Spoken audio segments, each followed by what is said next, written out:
You might think piracy was a man's game, but some of the most dangerous pirates in history were women, disguised in men's clothes, commanding fleets, even facing death with a sword in hand. Anne Bonny once threatened to shoot a crewmate just for hiding during a fight. Ching Shih led over 70,000 pirates and forced an empire to its knees. But we'll get to all that.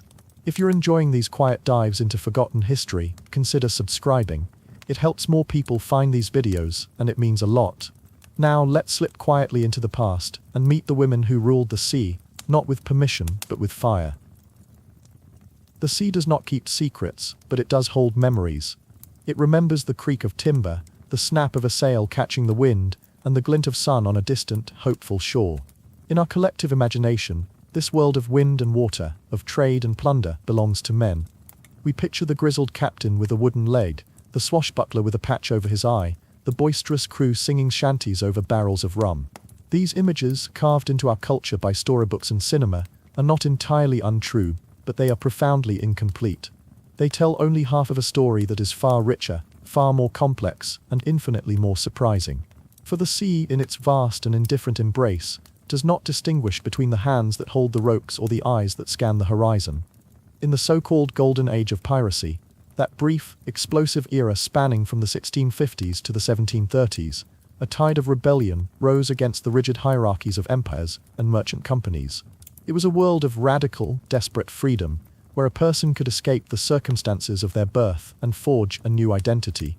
And while history, often written by the very men they fought against, has tried to erase them from the narrative, women were there. They were not merely passengers or captives. They were architects of their own destinies, wielding cutlasses and pistols with a ferocity born of a double defiance, against the law of nations and against the law of gender. To find them, we must look past the official records, which often sought to silence their legacy. We must listen for the whispers in the taverns of Nassau, scan the margins of trial documents, and piece together the legends that were too powerful to be entirely suppressed. These are not tales of damsels in distress. They are the chronicles of queens and commanders, of strategists and survivors who navigated a world designed to crush them. And there is no better place to begin this journey than with the two women whose story is so dramatic, so intertwined with love, disguise, and rebellion, that it feels more like fiction than fact. Their names have echoed through the centuries, a testament to their audacity: Anne Bonny and Mary Read. Their legend is the gateway to understanding what it truly meant to be a female pirate. The story of Anne Bonny and Mary Read is a confluence of two wildly different streams, two lives that began worlds apart, yet were destined to merge in the turbulent waters of the Caribbean. To understand their alliance, we must first understand their individual journeys of rebellion. Anne Bonny's story begins not in the tropics, but in the green, damp earth of County Cork, Ireland, around the year 1700. She was born into scandal, the illegitimate daughter of a respected lawyer, William Cormac, and his serving maid, Mary Brennan. In an effort to hide the affair from his wife, Cormac initially raised Anne disguised as a boy, telling acquaintances he was mentoring a young clerk. But such secrets rarely hold. When the truth was revealed, the ensuing scandal shattered Cormac's life in Ireland. In a bold move to escape his past and build a new future, he took Mary Brennan and his infant daughter, Anne, and set sail for the New World, eventually settling in Charlestown, in the province of Carolina. In the colonies, William Cormac proved to be a shrewd and capable man. He shed his legal past and entered the merchant trade, eventually amassing a considerable fortune and a large plantation. But the rebellious spirit that had led him to defy convention was magnified in his daughter. Anne grew up with the privileges of wealth but the temperament of a storm. She was known throughout Charlestown for her fiery red hair and an even more fiery temper. Historical accounts, though likely embellished, paint a picture of a young woman who refused to be constrained. One popular, if apocryphal, story claims that at the age of 13, she fatally stabbed a servant girl with a case knife during an argument. Another tells of her brutally beating a young man who made unwanted advances. While the veracity of these tales is debatable, they contribute to a consistent portrait of Anne: fiercely independent, quick to anger, and utterly unwilling to be controlled. Her father, for all his own past indiscretions, had ambitions for Anne to marry well and solidify the family's social standing. Anne, however, had other plans. She fell for a penniless sailor and small-time pirate named James Bonny.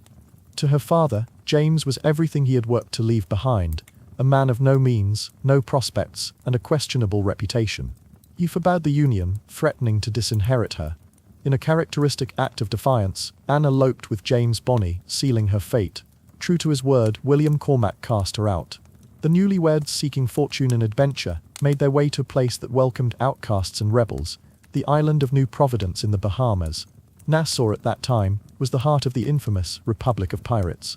It was a lawless, chaotic sanctuary where pirates could rest, repair their ships, and spend their plunder in a dizzying array of taverns and brothels. For James Bonny, it was a playground. For Anne, it was a profound disappointment. She quickly discovered her husband lacked the ambition and courage she valued. He became a pirate's narc, an informant for the new governor, Woodes Rogers, who was on a mission to stamp out piracy by offering pardons. Anne, who despised weakness and betrayal above all else, grew to disdain him. But while her husband faded into mediocrity, Anne thrived. She moved through the taverns of Nassau not as a wife, but as an equal, holding her own in conversations with the most hardened and notorious pirates of the age. Her wit, beauty, and dangerous reputation made her a celebrity in this underworld. It was in this environment that she met John Rackham, a pirate known more for his flamboyant style than his success.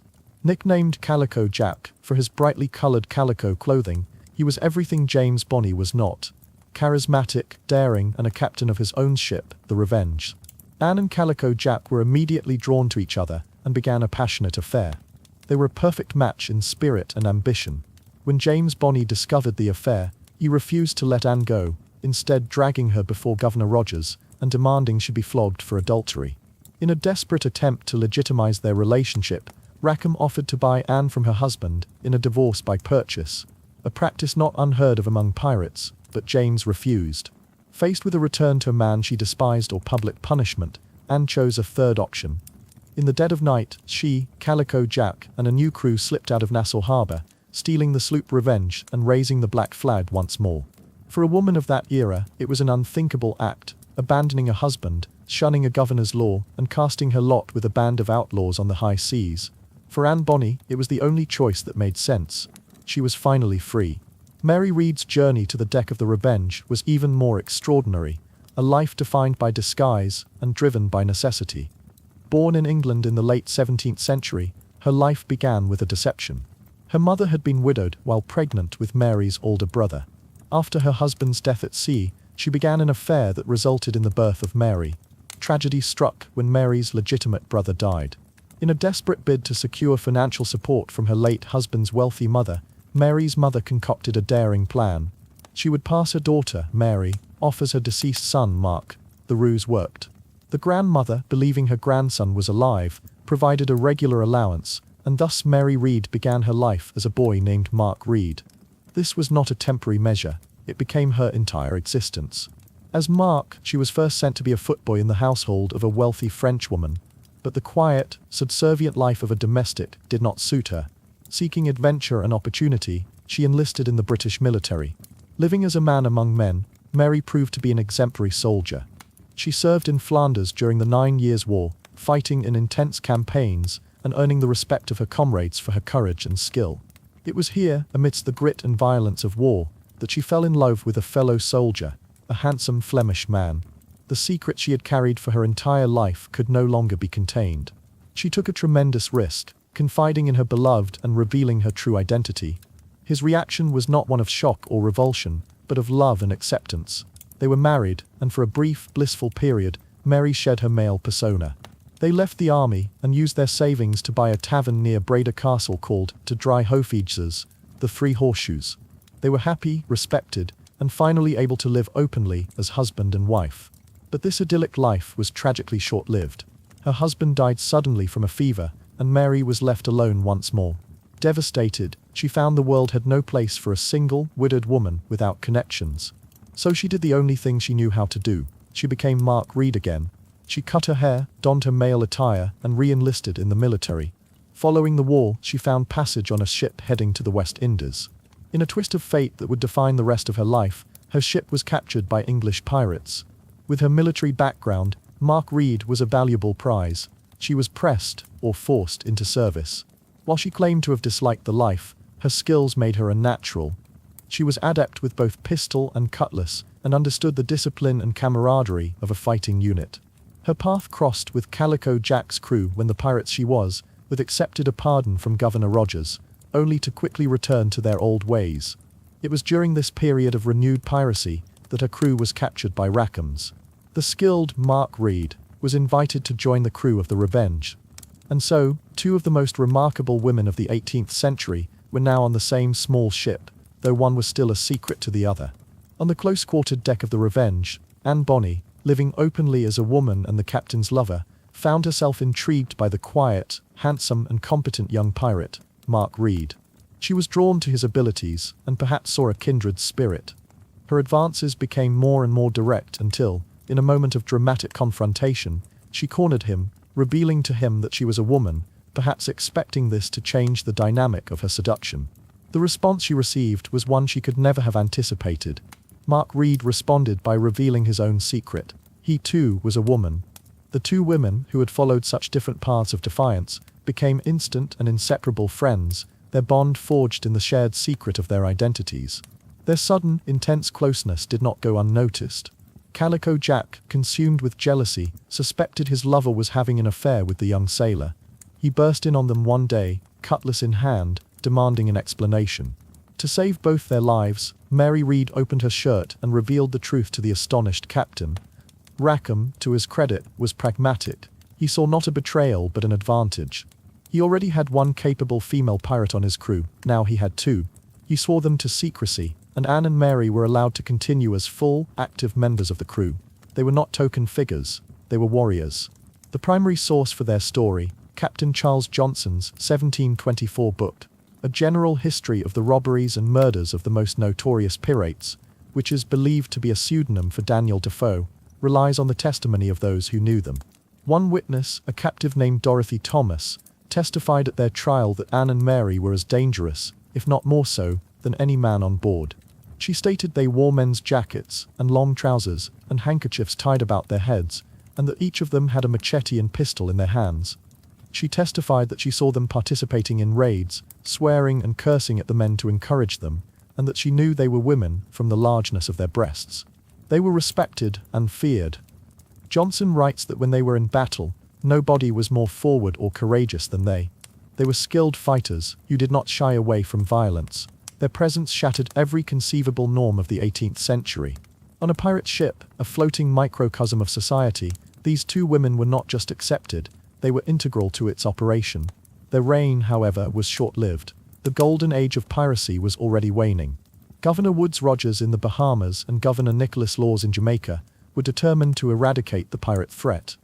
In October of 1720, Calico Jack and his crew were anchored off Point Negril, Jamaica, celebrating a recent capture with a large quantity of rum. They were discovered by Captain Jonathan Barnett, a privateer commissioned by Governor Laws. What happened next cemented the legend of Anne Bonny and Mary Reed. As Barnett's sloop ambushed them in the dead of night, the male pirates were, by all accounts, hopelessly drunk and unable to fight. They scrambled to hide in the hold, leaving the deck undefended. But not everyone surrendered so easily. It was Anne and Mary who fought back. Firing their pistols and wielding their cutlasses, they tried desperately to rally the incapacitated men. Mary, in a fury, was said to have fired her pistol down into the hold, killing one man and screaming at the others to come up and fight like men. But it was no use. The two women were eventually overwhelmed, and the entire crew was captured. They were taken to Spanish Town, Jamaica, to stand trial. On November 28, 1720, Calico Jack Rackham and the male members of his crew were swiftly found guilty of piracy and sentenced to hang. Anne was granted permission to see Jack one last time before his execution. Her final words to him were not of love or sorrow, but of cold, cutting disappointment. "Had you fought like a man," she reportedly told him, "you need not have been hanged like a dog." 10 days later, Anne and Mary faced their own trial. The evidence against them was overwhelming. Captives testified to their active roles in piracy, their violent language, and their skill in combat. Like the men before them, they were found guilty and sentenced to death by hanging. It was then, with the judge's sentence hanging in the air, that the two women played their final, stunning card. They informed the court that they could not be executed. They were both pregnant. This was pleading the belly, a legal maneuver that, under English law, stayed an execution until the child was born, as the law forbade the killing of an innocent fetus. Their sentences were suspended pending an examination, which confirmed their claims. They were sent back to prison, having cheated the hangman, but their fates diverged once more. The prison records in Jamaica state that Mary Read died in April 1721. The cause is listed as a violent fever, likely contracted during or shortly after childbirth.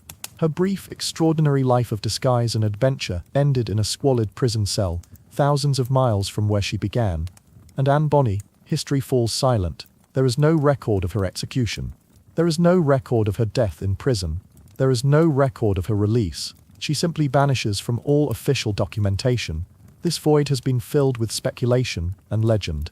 Did her wealthy and influential father, hearing of her plight, travel to Jamaica and pay a handsome bribe to secure her release?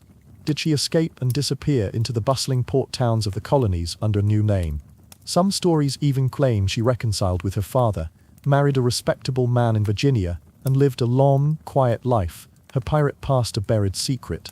We will never know for certain. But in a way, this mystery is the most fitting end to her story. Anne Bonny, who lived a life of such loud and public defiance, ultimately kept her final chapter for herself, leaving the world to wonder. Her legacy, intertwined forever with that of Mary Read, is not just one of piracy, but of a radical, uncompromising pursuit of a life of one's own choosing. If the stories of Anne Bonny and Mary Read represent a fiery, individualistic rebellion against the social order of the West, then our journey must now turn its gaze eastward, to the sprawling, jade-green waters of the South China Sea. Here, at the dawn of the 19th century, piracy was not merely an act of opportunistic plunder. It was an institution, an economy, and a military force on a scale that would have dwarfed the wildest ambitions of any Caribbean pirate. The golden age of piracy in the Atlantic was a chaotic republic of outlaws. In China, it was an empire in waiting, and at the head of this empire, commanding a fleet larger than many national navies, was a woman whose story defies all comparison. She was not a disguised soldier or a captain's lover who fought for her place. She was the admiral of admirals, a lawmaker, a strategist, and a political genius who brought the Qing dynasty to its knees. Her name was Ching Shih. Her story does not begin with noble birth or a thirst for adventure, but in the grim reality of survival. She was born Xi'Yang in the province of Guangdong around 1775, and her early life was one of profound powerlessness. She belonged to the Tanka people, a distinct ethnic group in southern China who had for centuries lived almost exclusively on boats and were forbidden from settling on land or taking the imperial examinations. They were a permanent outcast class, relegated to trades considered unclean, such as fishing and, for many women, prostitution. It was in one of the floating brothels of Canton, a city known to Westerners as Guangzhou, that the young Xi'Yan worked. In this world of fleeting transactions and male desire, she learned her first lessons in negotiation, psychology, and the art of leveraging what little power she had. These were skills that would later serve her on a much grander stage. Her life took a dramatic turn in 1801. The commander of a powerful pirate fleet, a man named Zheng Yi, had noticed her. Accounts differ on the nature of their first meeting. Some say he was a client who became infatuated with her beauty and intelligence. Others claim he simply raided the brothel and took her captive. The most compelling version of the story, however, suggests a negotiation took place. Xi'Yang, recognizing an opportunity to escape her life, allegedly agreed to marry the pirate lord on one condition: that she be granted an equal share in the leadership and a say in his command. Whether this is fact or legend, her subsequent actions prove it was in spirit the truth. She became known as Ching Shih, which simply means Zheng's widow, the name history would remember her by, though she was very much a leader in her own right long before his death. Zheng Yi was no ordinary pirate. He was the commander of the Red Flag Fleet, one of several large, rival pirate squadrons that terrorized the coast of Guangdong. But he had a grander vision. With Ching Shih as his partner and strategist, he set out to do the unthinkable: unite the warring pirate factions into a single, massive confederation. This was a monumental task, requiring delicate diplomacy, intimidation, and a shared vision. Ching Shih was central to this process. Drawing on the skills she honed in the brothels of Canton, she helped forge alliances, mediate disputes, and create a structure for what would become the most powerful pirate organization in history. By 1805 they had succeeded. The Confederation was formed, a coalition of 6 fleets, each identified by a colored flag: red, black, white, blue, yellow, and green. At its head was the Red Flag Fleet, commanded by Zheng Yi and Ching Shih. with an estimated 400 ships and 40,000 to 60,000 pirates under their direct command. The entire confederation numbered well over 1,500 vessels and perhaps 80,000 pirates. To put this in perspective, the infamous Blackbeard at the height of his power commanded 4 ships and a few hundred men. Ching Shih was operating on an entirely different plane of existence. For 6 years, the husband and wife team ruled the South China Sea. They were not just raiding, they were governing. They established a shadow empire that controlled vast stretches of the coastline, levying taxes on villages and coastal communities in exchange for protection, not from themselves, but from other, less organized pirates or corrupt officials. They controlled trade routes, demanding fees from merchant ships for safe passage. Their operation was sophisticated, organized, and immensely profitable. Then, in November of 1807, disaster struck. Zheng Yi died suddenly. Some sources claim he was killed in a fierce battle, but the more widely accepted account is that he was swept overboard and drowned during a typhoon. In the patriarchal world of 19th century China, and especially in the hypermasculine world of piracy, the death of the commander should have created a power vacuum. His authority was expected to pass to a chosen male successor. Ching Shih, now technically just Zheng's widow, was expected to fade into obscurity, her brief taste of power at an end. But her rivals had gravely underestimated her. In the critical days following her husband's death, Ching Shih moved with breathtaking speed and political cunning. She knew that her claim to leadership was tenuous, and that she needed a powerful male ally to legitimize her authority in the eyes of the other pirate captains. She found that ally in the most strategic of places, her late husband's adopted son and second-in-command, Chun Po Tsai. Chun Po had his own remarkable story. A young fisherman's son, he had been abducted as a teenager by Zheng Yi, who took a liking to the boy and made him his protégé, and according to some accounts, his lover. Chun Po rose through the ranks to become a formidable commander in his own right, respected by the men of the Red Flag Fleet. Ching Shih understood that he was both her greatest potential rival and her most essential partner. She quickly forged a secret pact with him, becoming his lover and securing his loyalty. With Chun Po Tsai, the respected field commander at her side, she presented a united front to the other fleet commanders. Her deep knowledge of the Confederation's finances and operations, combined with Chun Po's military authority, made their joint leadership undeniable. Ching Shih had not inherited power, she had seized it. With her position secured, she set about transforming the pirate confederation from a loose alliance into a disciplined, centralized state. Her most significant and lasting innovation was the implementation of a strict, comprehensive legal code. This was not a rough set of articles like those found on Western pirate ships. It was a system of governance. The laws were absolute, and the punishment for breaking them was severe, usually decapitation. First, she established a centralized treasury. All plundered goods had to be presented to a common storehouse for inspection and registration before being distributed. The pirate who had captured the goods received a 20% share, with the remaining 80% going into the collective fund. This system prevented infighting, ensured the entire fleet was well supplied, and gave Ching Shih ultimate control over the Confederation's vast wealth. Any pirate caught withholding even a single coin was put to death. Second, her laws regarding captives were revolutionary, particularly concerning women. Any pirate who raped a female captive was immediately executed. This was an unheard-of rule in a world where captured women were routinely considered part of the plunder. If a pirate wished to take a captive as his wife, he had to be faithful to her. Unfaithfulness was also punishable by death. While the women were still captives, this code provided them with a level of protection that was utterly absent in the civilized world from which they had been taken. Ching Shih, who had begun her life as a commodity, refused to allow the women under her control to be treated as such. Third, the code enforced strict military discipline. Any pirate who gave an order that did not come from a superior, or who disobeyed an order from a superior, was instantly beheaded. Desertion was, of course, a capital offense. Going ashore without permission was also forbidden. The first time a pirate did so, his ears would be pierced in public as a warning. The second time, he would be executed. This rigid discipline transformed her fleet from a chaotic mob into a cohesive and terrifyingly effective fighting force. Under Ching Shih's command, the Red Flag Fleet became an unstoppable power. They were the de facto government of the Guangdong coast. They established a system of licenses for merchant ships and salt junks, guaranteeing them safe passage through pirate-controlled waters for a fee. Those who paid were protected. Those who refused were attacked and their cargo seized. They controlled the mouths of major rivers, effectively blockading cities like Canton. The Qing government, under the rule of the Jia emperor, was humiliated. They sent imperial fleet after imperial fleet to destroy the pirates, and each one was systematically annihilated. Ching Shih's forces outmaneuvered and outfought the government's navy at every turn.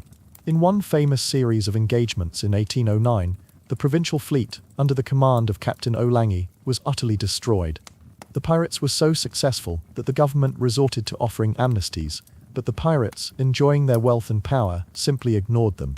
The Qing dynasty, one of the most powerful empires on earth, was being held hostage by a former prostitute and her pirate army. Realizing that military force was futile, the government escalated its efforts, bringing in foreign help.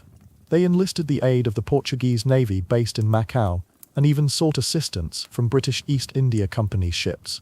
But even this combined force struggled against the sheer size and tactical brilliance of Ching Shih's fleet. She used her vast numbers to her advantage, employing flanking maneuvers and overwhelming her enemies with swarms of junks that would board and capture the larger, less maneuverable European-style vessels.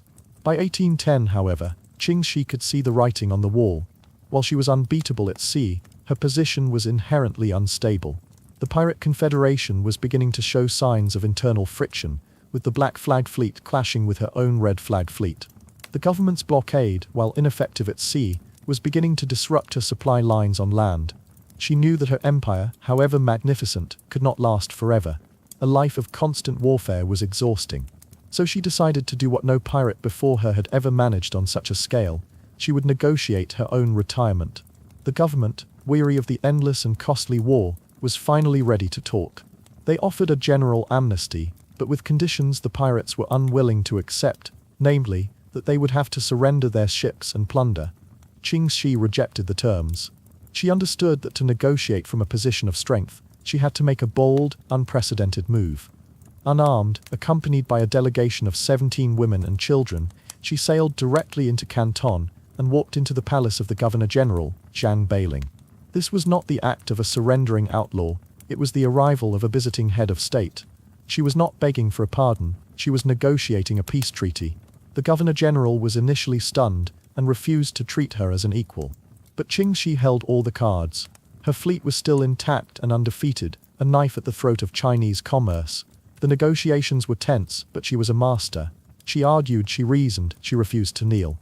Finally, a deal was struck that was a staggering victory for the pirates. The terms were extraordinary. Ching Shih would dissolve the confederation and surrender her ships, but she and her followers would receive a full and unconditional amnesty for all their crimes. Crucially, they were allowed to keep all of their plunder. Furthermore, many of the pirates were offered positions in the Qing military bureaucracy to help suppress other, smaller pirate gangs.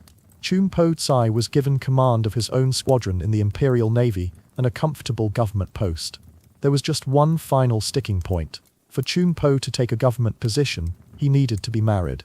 Ching Shih, ever the pragmatist, saw the final piece of her plan fall into place. The Governor-General himself officiated the wedding between Ching Shih and Chun Po Tsai, legitimizing their union and cementing her transition from pirate queen to a member of the gentry. She had not been defeated, she had won. She had fought the empire and forced it to absorb her on her own terms. Ching Shih surrendered a fleet of over 270 ships, 16,000 men, 5,000 women, and over 7,000 pistols, swords, and cannons. This was only the Red Flag fleet. Other fleets in the Confederation surrendered under similar terms. She was 35 years old. Her story does not end there. She settled in Canton, the city where she had once been sold. She gave birth to a son with Chun Po. After his death, she leveraged her immense wealth and business acumen, opening and running a successful gambling house, and according to some, a brothel, until her own death in 1844 at the age of 69.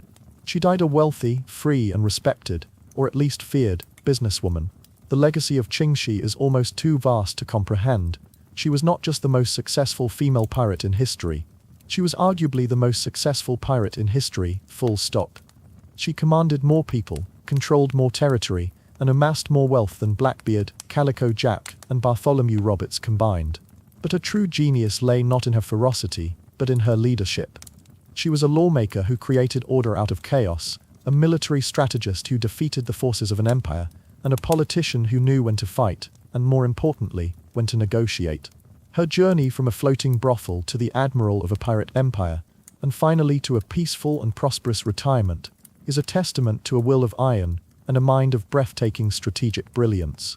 She did not just navigate the sea, she mastered the currents of power itself. The legacies of Anne Bonny, Mary Read, and Ching Shih burn with the intensity of supernovae.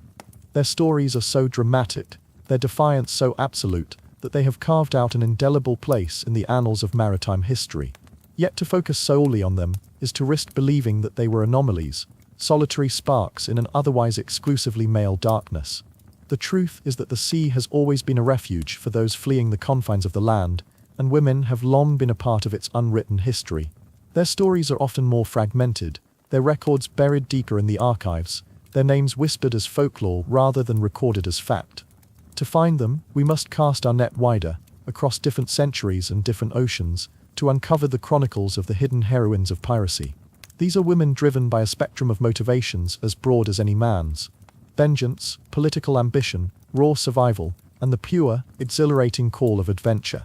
Their tales reveal that female piracy was not a phenomenon confined to a single, golden age, but a recurring response to injustice and a recurring assertion of power, whenever a woman was bold enough to seize it. Jeanne de Clisson, the Lioness of Brittany. Long before the Golden Age pirates raised their skull and crossbones over the Caribbean, a different kind of black flag terrorized the English Channel. This was a flag of pure vengeance, flown from a fleet of ships painted black, their sails dyed a deep, ominous red. At the helm was a figure of noble birth, a woman whose grief was so profound it became a weapon of war. Her name was Jeanne de Clisson, and her story is a chilling saga from the heart of the 14th century. Jeanne's life began in 1300 in Belleville, in the French region of Poitou. She was a member of the Breton nobility, and her early life was one of privilege and political alliance. Through 2 strategic marriages, she became a wealthy landowner with significant influence. It was her 3rd marriage, however, that defined her. In 1330, she married Olivier de Clisson IV, a wealthy and respected Breton nobleman.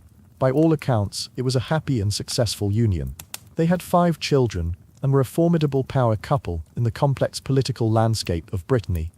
Their world was shattered by the outbreak of the 100 Years' War between England and France, which sparked a brutal civil war for control of the Duchy of Brittany. The de Clissons initially sided with the French claimant. Olivier was a valiant military commander, tasked with defending the city of Vannes against the English. In 1342, after a prolonged siege, Vannes fell. Olivier was taken prisoner by the English, but was soon released in a prisoner exchange for an English nobleman, the Earl of Stafford. It was this exchange that proved to be his death warrant. The French court, and specifically King Philip VI, found the terms of his release suspiciously lenient. The ransom for the Earl of Stafford was considered far greater than that for a mere Breton lord. Whispers of treason began to circulate. The king, paranoid and seeking a scapegoat for his military failures in Brittany, concluded that Olivier de Clisson must have conspired with the English. In 1343, Olivier was invited to a tournament in Paris. It was a trap. Upon his arrival, he was arrested, subjected to a sham trial, and dragged to Les Halles, the central market of Paris. There, without any credible evidence presented against him, he was publicly beheaded on the orders of King Philip VI. To add grotesque insult to this injustice, his body was hung on a gibbet, and his head was sent to the city of Nantes to be displayed on a spike at the Sauvetout gate, a grim warning to other Breton nobles. When Jeanne de Clisson received the news, her grief was volcanic. She travelled to Nantes with her 2 young sons, Olivier and Guillaume, to see the horrific display for herself. Standing before the severed head of her beloved husband, she was not broken, she was forged into something new. In that moment, she swore an oath of unrelenting vengeance against the French king and the nobility she held responsible, particularly Charles de Blois, the French-backed claimant to the Duchy of Brittany. Jeanne's response was methodical and ruthless. She sold off her remaining lands, mortgaged her estates, and used her considerable fortune to purchase 3 warships. She had them painted black, in mourning for her husband, and their sails dyed crimson, to signify the blood she intended to spill. This became known as the Black Fleet. She recruited a loyal crew of Bretons, men who were loyal to the memory of her husband and shared her hatred for the French crown. With her 2 sons by her side, she took to the English Channel. For the next 13 years, from 1343 to 1356, the Lioness of Brittany became the scourge of French commerce. Her fleet hunted down the merchant ships of King Philip and his allies with terrifying efficiency. When she captured a vessel, her methods were brutal. She would typically order her crew to slaughter the entire crew, leaving only one or two sailors alive to return to port with a message of her fury for the king. She herself was often seen on deck, axe in hand, participating in the capture of ships. Her primary targets were the vessels of the French nobility. When she captured a nobleman's ship, she would oversee the executions herself, taking a grim satisfaction in beheading them with her own axe, a direct echo of her husband's fate. Her flagship was named My Revenge. Her campaign of terror was remarkably successful, severely disrupting French trade and supply lines in the Channel, and providing valuable support to the English and their Breton allies. She was not merely a pirate, she was a privateer engaged in a personal war. The life was not without its own tragedies. During a storm, her flagship was wrecked, and she and her two sons were cast adrift in a small boat for 5 days. Her younger son, Guillaume, died of exposure in her arms. This personal loss only seemed to harden her resolve. She and Olivier were eventually rescued by their allies, and she continued her crusade.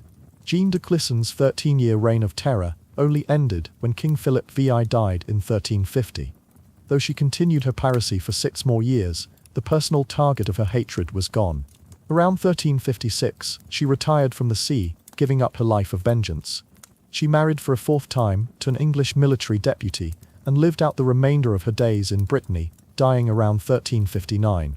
Her story, a blend of historical fact and legendary embellishment, stands as one of the most stark and dramatic tales of revenge-fueled piracy in history. Grace O'Malley, the Pirate Queen of Connaught. While Jean de Clisson was driven by personal grief, our next heroine was a product of her environment, a clan chieftain and political leader who used piracy as a tool of statecraft. We travel now to 16th century Ireland, a land of warring clans struggling against the encroaching power of the English crown. In this world of shifting allegiances and fierce independence, one name stood above all others. Grain Nye Hale, known to the English as Grace O'Malley. Born around 1530 into the powerful O'Malley clan, Grace was destined for a life at sea. Her family controlled the coastline of what is now County Mayo, and their wealth came not from farming the rocky land, but from the sea itself, through trade, fishing, and levying taxes on ships that passed through their territory, a practice others called piracy. Legend says that as a young girl, she begged her father to take her on a trading expedition to Spain. When he refused, saying her long hair would get caught in the ship's ropes, she promptly chopped it all off, earning her the lifelong nickname, Grain Hale, Bald Grace. She learned seamanship, trade, and naval combat at her father's side. She was a natural leader, fluent in Gaelic, English, and Latin, and possessed a sharp mind for both politics and finance. After her first husband, a politically ambitious but hot-headed chieftain, was killed in an ambush, Grace did not retreat into widowhood. Instead, she took command of his lands and his fighting men, establishing her own stronghold at Clare Island. From this base she expanded her family's piratical enterprise. Grace O'Malley's piracy was a business. She commanded a fleet of galleys and a force of several hundred fighting men. She would intercept merchant ships, offering them a choice: pay a hefty fee for safe passage, or have their cargo seized and their ships scuttled. She built a chain of castles along the coast, creating a network that gave her total control over the region's waterways. She was not just a pirate. She was a queen, a matriarch who ruled her territory with a firm hand, providing for her people, and defending her clan's autonomy against both rival Irish clans and the ever-expanding Tudor administration.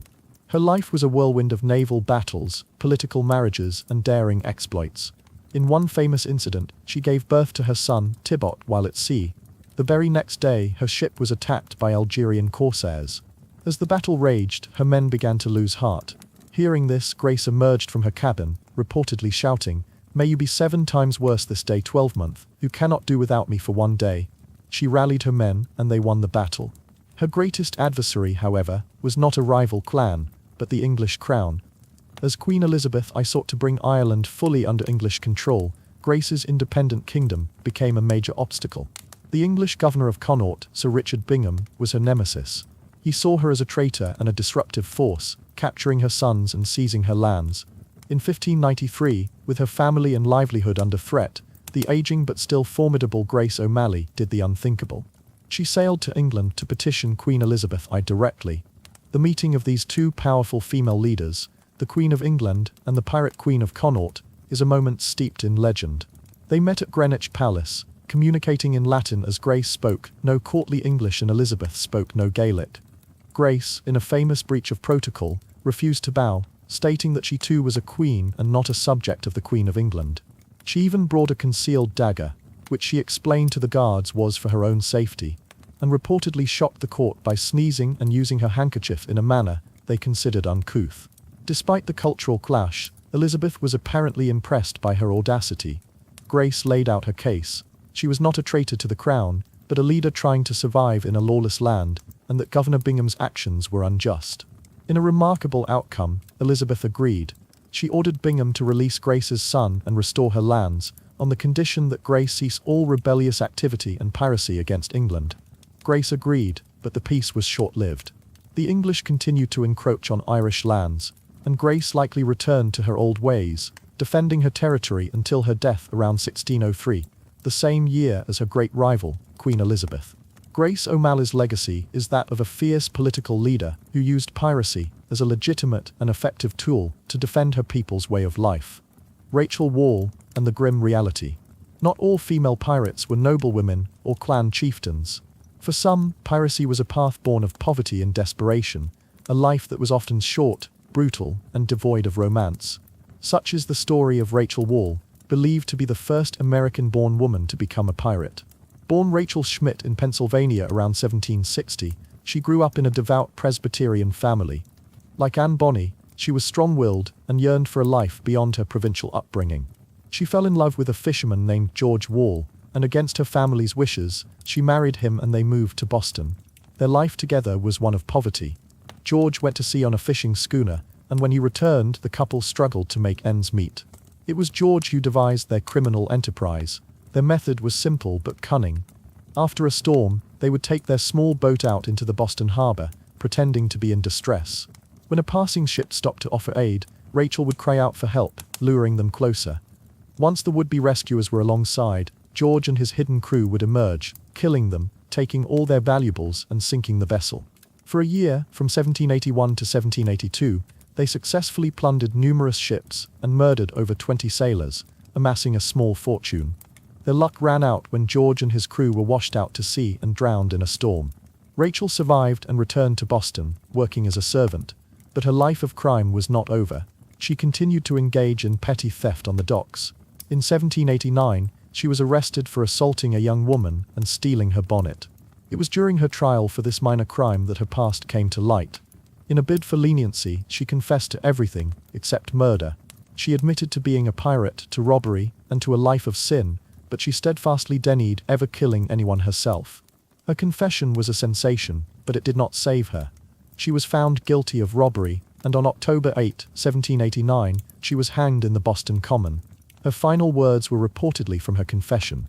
"I beg forgiveness of all I have injured, and of my God, and die in peace with all mankind, desiring them to take warning by my evil example." Rachel Wall's story is a stark and necessary counterpoint to the swashbuckling legends. It reveals the grim, violent, and often desperate reality for those at the bottom of society who turn to piracy not for glory, but for survival. These hidden heroines, the vengeful noblewoman, the political chieftain, the desperate survivor, demonstrate the vast and varied landscape of female piracy. Their stories have been overshadowed, buried by official records that sought to minimize their impact or sensationalize their crimes. But they were there, on the decks of their ships, charting their own courses through a world that gave them few options. They remind us that the call of the sea, and the call to rebellion, was never a monopoly of men. The stories we have explored so far are those of extraordinary individuals, epic tales of command, vengeance, and rebellion. They are the headlines of history, but beneath these grand narratives lies a more fundamental question. What was it actually like? What did the sea air smell of? What did the food taste like? What were the textures of daily existence for a woman who chose, or was forced into, a life of piracy? To understand their reality, we must strip away the veneer of romance that centuries of fiction have applied. The life of a pirate was not one of constant, swashbuckling adventure. It was a grueling, monotonous, and often disgusting existence, punctuated by moments of sheer terror. For a woman, every one of these hardships was amplified, layered with the additional burdens of concealment, prejudice, and the constant threat of discovery. The journey begins with the first, and perhaps highest, hurdle, simply getting aboard a pirate vessel. For a woman in the 17th or 18th century, a ship was a world forbidden. This prohibition was rooted in a deep and pervasive maritime superstition, a belief held by sailors across the globe that a woman on board was a harbinger of bad luck. They were seen as a distraction that could anger the sea, a fickle and jealous entity that demanded the crew's full attention.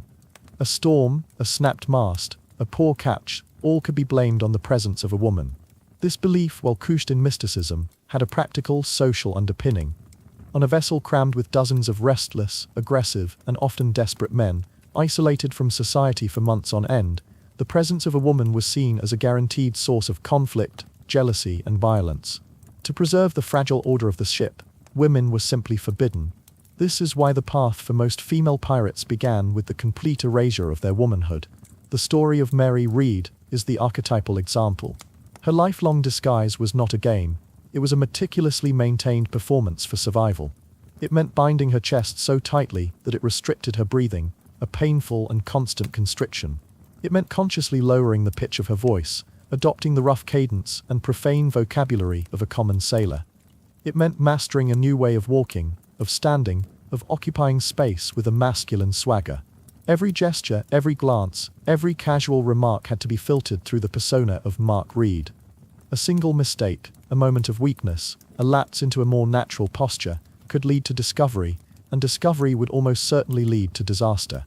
For a woman like Anne Bonny, who lived openly as the captain's lover, the dynamic was different but no less precarious. Her position was legitimized only by her relationship with Calico Jack. This afforded her a degree of protection and authority, but it also made her an object of intense scrutiny and potential resentment. She was an exception to the rule, and she had to continuously prove that she was not a liability, but an asset, a task that required a temperament even more ferocious and a will even more unbending than that of the men around her. Once aboard, the romantic image of a life of freedom quickly dissolved into the relentless reality of labor. A pirate ship was a complex and demanding machine that required constant maintenance. There were no idle hands. The work was back-breaking, repetitive, and filthy. Every day was a cycle of physically grueling tasks. Sails, battered by wind and salt spray, had to be mended with thick needles and tarred thread. The intricate web of rigging, miles of rope, had to be checked, tightened, and replaced. The wooden hull, the very thing that kept the sea at bay, was under constant assault from shipworms and marine growth. Periodically, the entire ship had to be careened, a monumental undertaking. The vessel would be run ashore in a shallow, hidden cove, unloaded, and pulled onto its side. The crew would then spend days, sometimes weeks, under tropical sun, scraping the hull free of barnacles and weeds that slowed the ship down. The seams of the wooden planks would be recorked with a mixture of hemp fibers, known as oakum, and hot, sticky pitch, a foul-smelling and messy jod. And always there was the pump. Every wooden ship leaked, and the bilge at the bottom of the hull was a stinking repository of stagnant seawater, vomit, and waste. Pumping the bilge was a constant, Sisyphean task, essential to keeping the ship afloat. A woman on board, whether disguised or not, was expected to perform this labor alongside the men. There could be no allowance for perceived physical inferiority. To shirk one's duties was to risk being branded a useless mouth, a drain on resources, with dire consequences. The quality of those resources was, by modern standards, appalling. The pirate diet was a grim descent from scarcity to putrescence. When a voyage began or after a successful raid, there might be fresh meat, fruit, and vegetables. But these spoils perished quickly in the heat. The staple of the maritime diet was salted meat, usually beef or pork, cured in barrels of brine to a toughness that required hours of soaking before it was even remotely chewable, and the infamous hardtack biscuit. These biscuits, made of flour, water, and salt, were baked to rock-like hardness to prevent them from spoiling. They were, however, not impervious to weevils. Sailors would often eat in the dark to avoid seeing the insects they were consuming, or tap the biscuits on the table to knock the weevils out. Water, stored in wooden casks, would quickly become slimy and foul-tasting. This was supplemented with vast quantities of alcohol, rum, grog, and beer, which was safer to drink than the stagnant water, and provided a welcome escape from the misery of daily life. This profoundly poor diet inevitably led to disease. Scurvy, a horrific condition caused by a lack of vitamin C, was the scourge of all sailors. It began with lethargy and aching bones, progressing to spongy, bleeding gums, loose teeth, and open sores that would not heal. Without fresh fruit or vegetables, it was a slow and agonizing death sentence. Dysentery, typhoid, and other food-borne illnesses ran rampant in the unsanitary conditions. Hygiene was a concept that barely existed. The crew lived in cramped, damp, and poorly ventilated quarters, often sleeping in shared hammocks or on the hard deck. The ship swarmed with rats, lice, and fleas. The head, or toilet, was typically a simple grate or opening at the bow of the ship, offering no privacy and little sanitation. For a woman, managing menstruation in such an environment would have been a logistical nightmare, requiring the utmost secrecy and ingenuity to avoid discovery and maintain some semblance of personal cleanliness in a world defined by filth. Within this floating world of hardship, a unique social structure emerged. Pirate ships were famously and surprisingly democratic. Before a voyage, the crew would draw up a set of articles, the Pirate Code. This was their constitution. It laid out the rules of the ship, the responsibilities of each crew member, and most importantly, the distribution of plunder. Every man had a vote in major decisions, from choosing a captain to deciding on a course of action. Every man was guaranteed a share of the loot, with specialists like the surgeon or the quartermaster receiving a slightly larger share. This quasi-egalitarian system was a radical departure from the tyrannical hierarchy of the merchant ships and naval vessels from which most pirates had escaped. It created a society where a man was judged not by his birth or station, but by his skill, courage, and loyalty to the crew. It was this structure that made it possible for women like Anne Bonny and Mary Read to be accepted as equals. Once their value as capable, fierce fighters was established, their gender became secondary to their competence. They signed the articles, they cast their votes, and they received their share of the plunder, just like any other member of the crew. But this democracy was a violent one. The articles also laid out punishments for infractions, and disputes were often settled by duels. To prevent damage to the ship or crew while at sea, these were typically held on the first available shore. The combatants would stand back to back, walk a set number of paces, and turn and fire. To survive in this world, a woman had to be as willing and able to engage in this ritualized violence as any man. Mary Read's story contains a powerful example of this. When a pirate she had fallen for was challenged to a duel by a particularly fearsome member of the crew, Mary knew her beloved stood no chance. To save him, she deliberately picked a fight with the same fearsome pirate, ensuring her own duel would take place first. She met him on the sand, and with a combination of pistol and cutlass, she killed him, saving her lover and cementing her own terrifying reputation. When diplomacy failed and a target ship refused to surrender, the pirates' work shifted from labor to combat. Pirate battles were not the elegant, choreographed sword fights of Hollywood. They were exercises in psychological warfare and overwhelming brutality. The goal was always to intimidate the target into surrendering without a fight. The appearance of a pirate ship on the horizon, flying the black flag of the skull and crossbones, or the red flag that signaled no quarter would be given, was often enough. If the target resisted, the attack was a chaotic explosion of noise and violence. Pirates would fire their cannons, not necessarily to sink the ship, but to shred its sails and rigging, disabling it. As they closed the distance, they would hurl primitive grenades, glass bottles filled with gunpowder and a lit fuse, onto the deck of the other ship to cause panic and confusion. The final stage was boarding. With blood-curdling screams, the pirates would swarm over the rails, firing pistols and brandishing their preferred weapons. The cutlass, a short, heavy blade perfect for close-quarters fighting, boarding axes for smashing through doors and rigging, and pikes for keeping defenders at bay. The testimony from the trial of Anne Bonny and Mary Read makes it clear that they were not passive observers in these melees. They were described as being in the thick of the fighting, wearing men's clothing, firing their pistols, and cursing at their crewmates to inspire them to greater ferocity. Their legendary attempt to fight off Captain Jonathan Barnett's crew, while the men were drunk below deck, is the ultimate testament to their role. They were not just participants. They were leaders, warriors whose courage and skill were undeniable. Life at sea for a female pirate was a paradox. It was a flight to a kind of freedom, an escape from the rigid, patriarchal structures of society on land. But this freedom was purchased at a terrible price. It required the endurance of unimaginable hardship, the embrace of filth and disease, the adoption of a new identity, and the constant practice of violence. It was a life lived on the edge of a cutlass, where survival depended on being tougher, meaner, and more ruthless than the men who were your crewmates, your rivals, and your only shield against the world. It was not a romantic adventure. It was a brutal, desperate, and radical act of self-determination. The life of a pirate, however free and defiant it may have seemed on the open ocean, was lived under the shadow of a final, inevitable reckoning. Every stolen prize, every victorious battle, every day spent beyond the reach of empires only delayed an encounter with the one force that claimed universal jurisdiction. The law, for the men who chose this life, the end was almost always the same, a short drop from a gallows and a dance at the end of a rope. But what of the women? When a female pirate was captured, her journey took its most perilous turn. She was no longer on the deck of her ship, a world she had mastered, but in a courtroom, a theater of power specifically designed to enforce the patriarchal order she had so thoroughly rejected. Did the scales of justice balance differently for them? Was the law, in its majestic pronouncements, truly blind to gender, or did the fact of their womanhood fundamentally alter the proceedings, turning their trials into something else entirely? A spectacle, a morality play, a public dissection of their perceived monstrosity? The answer is complex, woven into the very fabric of maritime law and the social anxieties of the age. To explore the fate of female pirates at the hands of the law is to witness the collision of two worlds. The radical, violent democracy of a pirate ship, and the rigid, unforgiving hierarchy of the state.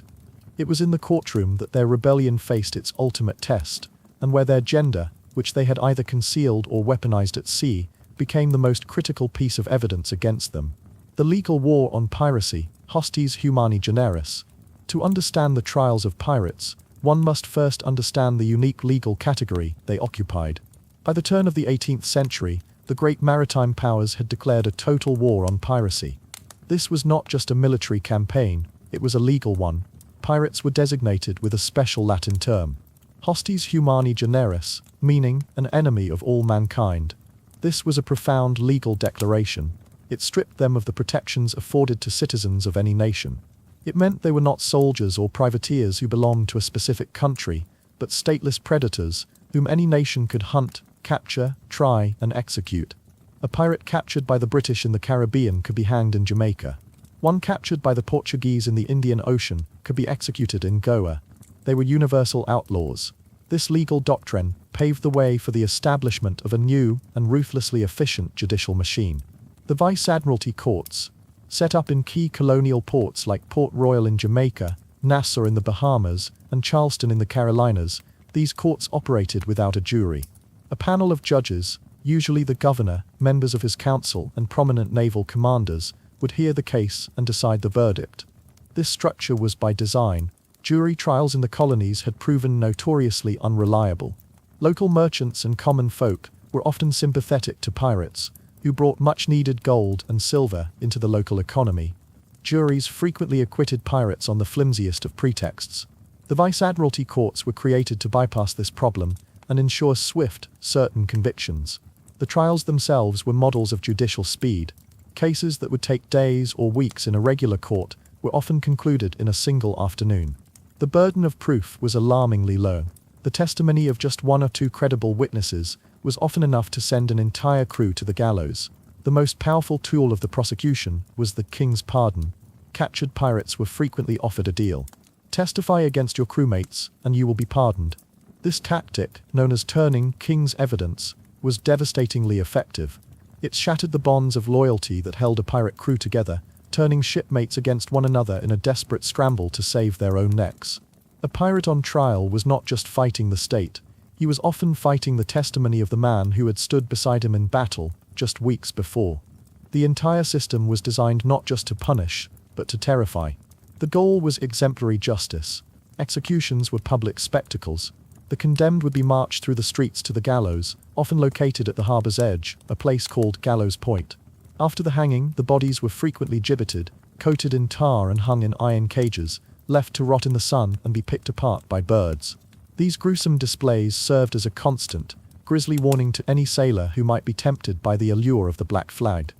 This was the brutal, efficient, and unforgiving legal world that a captured female pirate would enter. The trial of Bonny and Reed, a study in gender and justice.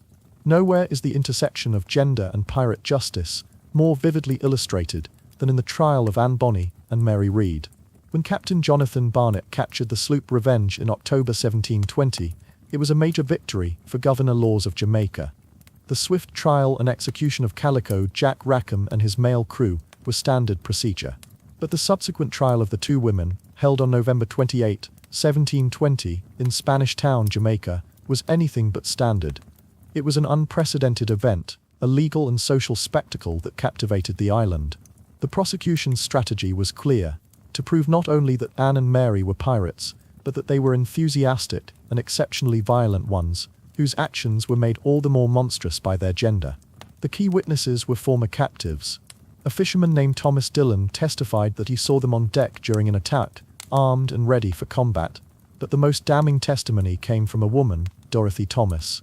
She had been captured by Rackham's crew and had spent considerable time on the sloop. Her account provided the court with vivid, damning details.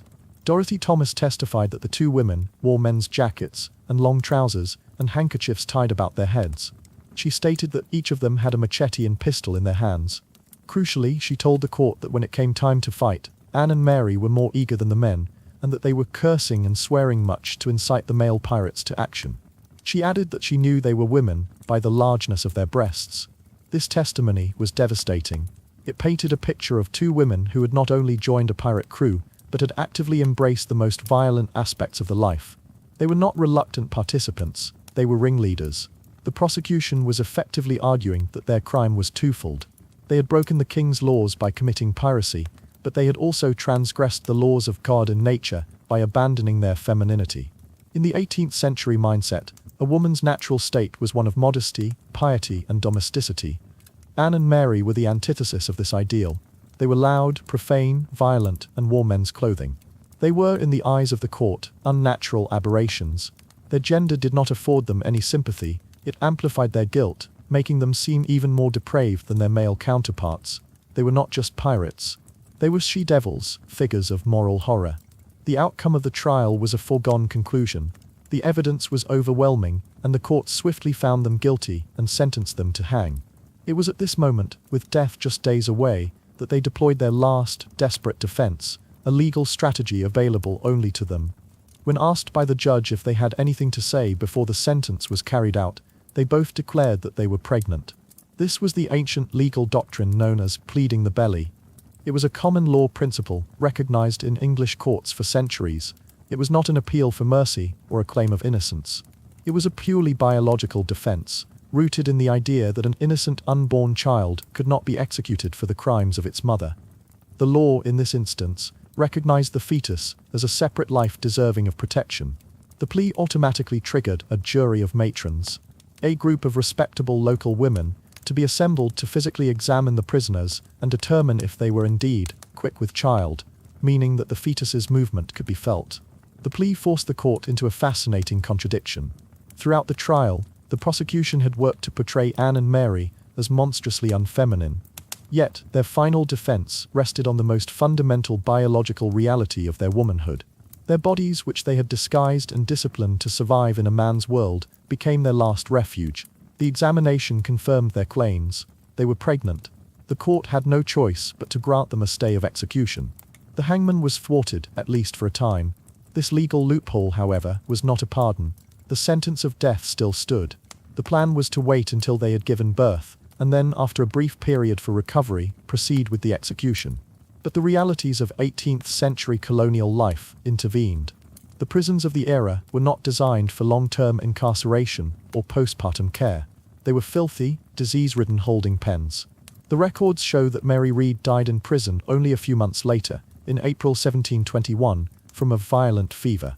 Whether this was a complication from childbirth or another disease that swept through the jail, we will never know. Her body, which had saved her from the gallows, could not save her from the squalor of her confinement. And Anne Bonny, her fate is one of history's great unsolved mysteries. She simply disappears from all official records. There is no note of her execution, her death in prison, or her release. This silence has fueled centuries of speculation. The most plausible theory is that her wealthy and influential father, William Cormac, who had once disowned her, traveled from Carolina to Jamaica and used his fortune to bribe the governor and secure her quiet release. It is a testament to the power of wealth and connections. A common male pirate had no such hope, but for a woman of a good family, even a disgraced one, a path to survival might just have been possible. Her gender, which had made her a monster in the courtroom, may have, in the end, combined with her social class to grant her a final, secret escape denied to her friend Mary Read and her lover Calico Jack. A spectrum of justice. Contrasting fates. The dramatic trial of Bonny and Read provides a powerful case study, but the legal fate of a female pirate was not monolithic. It varied enormously depending on her power, her location, and the nature of her crimes. The case of Ching Shih stands in stunning contrast to the swift, brutal justice of the Caribbean. When she decided to end her career, she did not face a court, she initiated a political negotiation. Her red flag fleet was not a single sloop with a dozen hands, it was a massive naval force that had repeatedly humiliated the Qing Navy. The Chinese government, under the Jia Qing Emperor, could not defeat her militarily, so they were forced to treat with her diplomatically. Her arrival in Canton was not the shuffling of a shackled prisoner, but the grand entrance of a rival power. The agreement she brokered was not a pardon, it was a peace treaty. She and her thousands of followers were granted full amnesty, allowed to keep their vast plunder, and many were even integrated into the state bureaucracy. Ching Shih did not plead for her life, she dictated the terms of her retirement. Her power was so absolute that it transcended the normal categories of crime and punishment. Her gender was irrelevant in the face of her overwhelming military and political strength. She was not an enemy of mankind to be summarily executed, she was a rival monarch to be appeased. At the other end of the spectrum is Rachel Wall, the American-born pirate. Her story is a grim tale of small-time, desperate crime. When she was finally caught in Boston in 1789, it was for a minor robbery, stealing a bonnet. It was her own confession, likely a misguided attempt to gain notoriety or sympathy, that branded her as a pirate. Unlike Bonny and Read, she had no dramatic, pleading-the-belly defense. Unlike Ching Shih, she had no fleet to back her up. She was a poor, common woman, and the court treated her as such. Her sensational confession may have worked against her, turning her from a simple thief into a figure of public fascination and moral outrage. The court, eager to show its authority, made an example of her. She was hanged in the Boston Common, her gender offering no protection and her poverty leaving her with no recourse. The cases of Jean de Clisson and Grace O'Malley introduce yet another legal context. They were not commoners but aristocrats. Their piracy was deeply enmeshed with the politics of war and dynastic struggle. Jean de Clisson's campaign of terror in the English Channel was technically piracy, but it was also an act of privateering in support of the English cause during the 100 Years' War. As a noblewoman with powerful allies, she was more likely to be treated as an enemy combatant than a common criminal. Grace O'Malley's piracy was an extension of her role as an Irish clan chieftain, defending her territory and levying taxes as her ancestors had done for centuries. When she finally confronted the English legal system, she did so not by appearing in a courtroom, but by sailing to London for a personal audience with Queen Elizabeth I. Their meeting was a negotiation between two sovereigns, two powerful women operating at the highest levels of politics. The law for them was not a set of rigid rules, but a fluid tool of power and diplomacy. Conclusion. The verdict on gender. When we weigh the evidence, it becomes clear that the law was never blind to a pirate's gender. Instead, a woman's presence in the dock transformed the very nature of justice, turning a criminal trial into a public referendum on the roles of women. The myth that female pirates might have been treated more leniently due to some sense of chivalry is demonstrably false. In the cases of commoners like Bonny, Read, and Wall, their gender was used to portray them as even more monstrous than men. They were not just outlaws, they were unnatural women, a far more terrifying prospect to the established order. Their crimes were amplified by their transgression of social norms, making them prime candidates for exemplary punishment. The one unique legal advantage a woman possessed, pleading the belly, was a biological loophole, not a principle of mercy. It offered a temporary reprieve, not a pardon, and as Mary Read's fate shows, it often merely changed the cause of death from the gallows to the jailhouse fever. Ultimately, the courtroom was the final battleground. It was a stage where the identity a woman had forged for herself at sea, as a warrior, a leader, an equal, was systematically dismantled by a legal system that could only see her through the lens of her gender. The justice she received depended entirely on her context. If, like Ching Shih or Grace O'Malley, her power was so great that she could meet the state on her own terms, she could survive. But if, like Mary Read or Rachel Wall, she was a commoner without wealth or political leverage, the law would judge her not only for her crimes, but for the ultimate transgression of being a woman who dared to live like a man. The lives of the women we have encountered were like storms at sea, violent, powerful, and brief. They blazed across the historical record, leaving behind a trail of captured ships, defeated navies, and shattered conventions. But what happens when the storm passes? What becomes of the story? The final chapter in the chronicle of any great rebel is the one they do not write themselves. It is the story of their legacy, the long and complex afterlife of their deeds and their memory. The journey of how these real, flesh-and-blood women were transformed into legends, symbols, and cultural icons is as fascinating and revealing as any of their adventures at sea. It is a story of sensationalism, suppression, and ultimately reclamation. It tells us not only about them, but about ourselves, about what we value, what we fear, and what we choose to remember. Their physical bodies may have been lost to prison fever, a hangman's noose, or the quiet obscurity of old age, but their stories immediately embarked on a new voyage, sailing into the turbulent waters of public imagination. Here they were stripped of their grit and complexity, remade and remolded by each successive generation to fit the anxieties and aspirations of the time.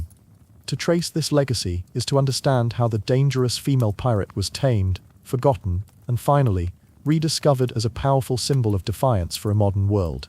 The first draft of history, the power of the general history, the foundation of almost everything we think we know about the golden age of piracy, and specifically about Anne Bonny and Mary Read, rests on the pages of a single, remarkable book. Published in London in 1724, just 4 years after their trial, a general history of the robberies and murders of the most notorious pirates was an instant bestseller. Its author was listed as Captain Charles Johnson, a name widely believed to be a pseudonym for the writer Daniel Defoe, the celebrated author of Robinson Crusoe. Whether Johnson was Defoe or another well-connected writer with access to official records and sailors' gossip, his book was the definitive text that shaped the pirate legend for the next 3 centuries. Johnson's account was a masterful blend of fact and sensationalism. He presented biographical sketches of the great pirate captains, Blackbeard, Calico Jack, Bartholomew Roberts, and his work was filled with what appeared to be authentic details of life at sea, pirate articles, and trial records.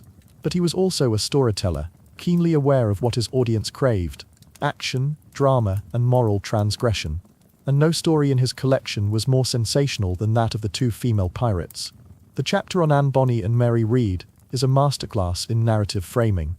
Johnson portrays them as figures of exceptional courage and ferocity, explicitly stating that nobody was more forward or courageous than they in battle. He recounts Mary Read's duel to save her lover, and Anne Bonny's withering final words to Calico Jack. These details establish their credentials as formidable pirates, equal to any man. However, Johnson's primary fascination, and that of his readership, was not with their skill, but with their gender. The entire narrative is structured around the titillating shock of their existence. He lingers on their use of men's clothing, their cursing and swearing, and the dramatic reveal of their true identities, first to each other, and then to the astonished Calico Jack. By doing this, Johnson created a template that would endure for centuries. He established them as unnatural women, fascinating precisely because they defied every convention of 18th century femininity. They were not presented as complex individuals driven by ambition or a desire for freedom, but as aberrations, as curiosities whose story was shocking and thrilling in its deviance. He cemented their place in history, but he did so by packaging them as a spectacle. He ensured they would be remembered, but perhaps not truly understood. The general history was so influential that nearly every subsequent account, from cheap penny dreadfuls to scholarly articles, would draw from its pages, perpetuating its specific blend of fact and dramatic embellishment. The real Anne and Mary were gone. In their place stood the literary creations of Captain Johnson, poised to become permanent fixtures in the mythology of the sea. The Victorian silence and the sanitized heroine. If the 18th century was fascinated by the spectacle of the female pirate, the 19th century was profoundly uncomfortable with it. The Victorian era, with its rigid social codes and its carefully constructed cult of domesticity, had little room for figures like Anne Bonny and Mary Read. The ideal woman was the angel in the house, pious, pure, submissive, and confined to the private sphere. A woman who wielded a cutlass, wore trousers, and lived openly with a band of male outlaws was not just a criminal. She was a moral contagion, a threat to the very foundations of a civilized Christian society. Consequently, for much of the 19th century, the female pirate largely banished from popular culture. The great pirate fiction of the era, most notably Robert Louis Stevenson's Treasure Island, 1883, solidified the popular image of piracy as an exclusively male adventure. Stevenson's world is one of grizzled sea dogs, treasure maps, and boyhood fantasy, a world in which women are conspicuously absent, save for Jim Hawkins's mother, who remains safely on shore. When female pirates did appear in the literature of this period, they were almost always defanned and domesticated. They were often portrayed as tragic heroines, noblewomen forced into piracy by circumstance, who secretly longed to be rescued and restored to their proper place in society. Their violence was downplayed, and their sexuality was erased or channeled into a chaste romance with a heroic male figure. They were no longer the terrifying she-devils of Johnson's account, but misunderstood damsels in disguise. This sanitization was the only way the Victorian imagination could process their stories, by stripping them of the very agency and rebellion that made them remarkable. The story of Ching Shih suffered an even worse fate in the West. Near total obscurity. While her deeds were recorded in Chinese administrative records, her story was largely unknown to a Western audience that was both fascinated and repulsed by what it saw as the exotic and barbarous Orient. In an era of burgeoning European imperialism, the story of a Chinese woman who had built an empire that defeated Western-style navies was not a tale that fit comfortably within the dominant narrative of European superiority. She was, for all intents and purposes, erased from the Western canon of pirate lore. The Celluloid Sea, Hollywood's pirates. The 20th century and the advent of cinema offered a new stage for the pirate legend. In the golden age of Hollywood, the swashbuckler became a cinematic staple, and with it came the return of the female pirate. But she returned, once again, in a highly stylized and romanticized form. Films like The Buccaneer 1938, and more pointedly, Anne of the Indies, 1951, starring Jean Peters, brought female captains to the silver screen. In Anne of the Indies, the protagonist is loosely based on Anne Bonny, but her character is a Hollywood creation. She is a fiery and capable captain, but her narrative is driven by her love for a handsome French hero who ultimately betrays her. She is a figure of romance and tragedy, a beautiful woman playing at being a pirate, whose ultimate downfall is caused by her feminine vulnerability. This trope of the beautiful, romanticized female pirate persisted for decades. She was rarely the protagonist in her own right, but rather a fiery love interest, a rival, or a sidekick to the male hero. Her power was temporary, her independence a prelude to her eventual taming by love or her tragic death. This began to shift with the blockbuster Pirates of the Caribbean franchise, which introduced the character of Elizabeth Swann. Her arc, spanning 3 films, is a fascinating reflection of modern sensibilities. She begins as a classic damsel in distress, the governor's daughter who is captured by pirates. Yet over the course of the trilogy she transforms.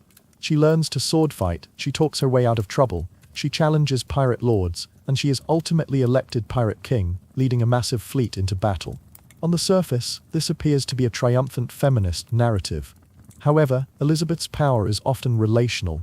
It is granted and legitimized by the male characters around her.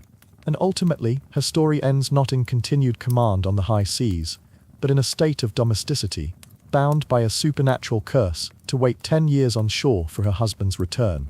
She is a powerful and beloved character, but she is a sanitized, Disney-fied version of a female pirate, one whose rebellion is ultimately contained within a conventional romantic framework.